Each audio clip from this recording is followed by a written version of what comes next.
and welcome back to everybody on Wrestle, and to my predictions for AEW WrestleDream out of 10. And yeah, a card that I'm very much looking forward to. It looks very interesting, and you know, I think there's quite a lot going on in AEW at the moment, and like I say, some very decent matches on this card. So for one show that I'm very much looking forward to. So without further ado, let's get straight into our predictions. And starting off with the TNT Championship match, Kyle Fletcher against Mark Briscoe. And yeah, this is going to be an interesting match. Obviously, Kyle Fletcher, I mean, still relatively new into his reign as TNT Champion, and personally, it's a reign that I'd really love to see kind of going to the long run. Obviously, he didn't get that World Championship win, so it feels like this kind of has to be a reign that does go long against the Mark Briscoe, who, you know, he kind of almost feels like the nearly man in AEW these days, doesn't he? So many times he's got close, and I just feel like it could be another one of those occasions. I'm going to say Kyle Fletcher gets the win here. Moving on then to Brodito against Takeshita and Okada for the World Tag Team Championships. And yeah, this is an interesting match. I think Takeshita and Okada,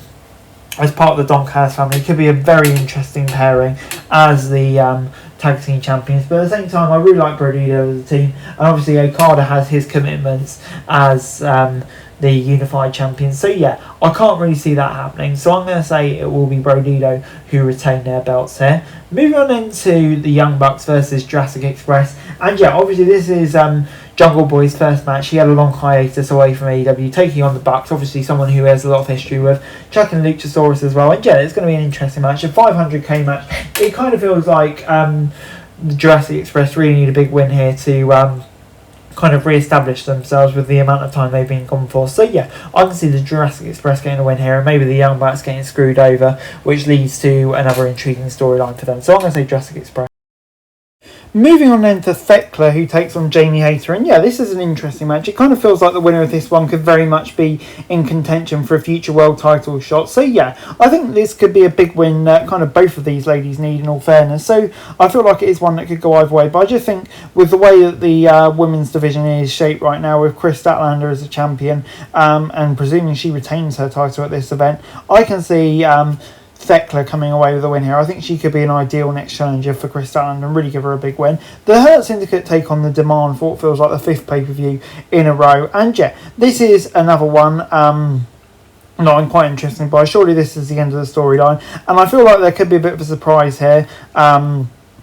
With the Hurt Syndicate maybe having a new member joining. I don't know whether it could be Cedric Alexander with rumours of his TNA contract expiring or what. So yeah, it's going to be very interesting, but I'm going to say it will be the Hurt Syndicate who get the win here. Moving on then to the Women's World Championship match, Chris Statlander versus Toni Storm. And yeah, I'm not going to lie, I'm very intrigued by this match, because obviously Statlander's only recently won the championship. You know, it kind of feels like Toni Storm, without her, we don't really know where it's all going to go for her in the women's division. So yeah, it's going to be a very intriguing one, this one. So yeah, I think Statlander will get the win, but just question marks over what next for Toni Storm, if you get what I mean. Moving on then to Hangman against Samoa Joe, and Samoa Joe just kind of feels like that perfect guy that you can put into a world title match. I know that he'll have a fantastic match, but at this stage I can't really see him defeating Hangman, to be honest. I think Hangman, you know, he's still got the belt, and I think he's still got numerous interesting things to do. I just don't really feel like Samoa Joe's kind of really at the level yet to take on and beat Hangman. So I'm going to say it will be Hangman Page who gets the victory at the moment.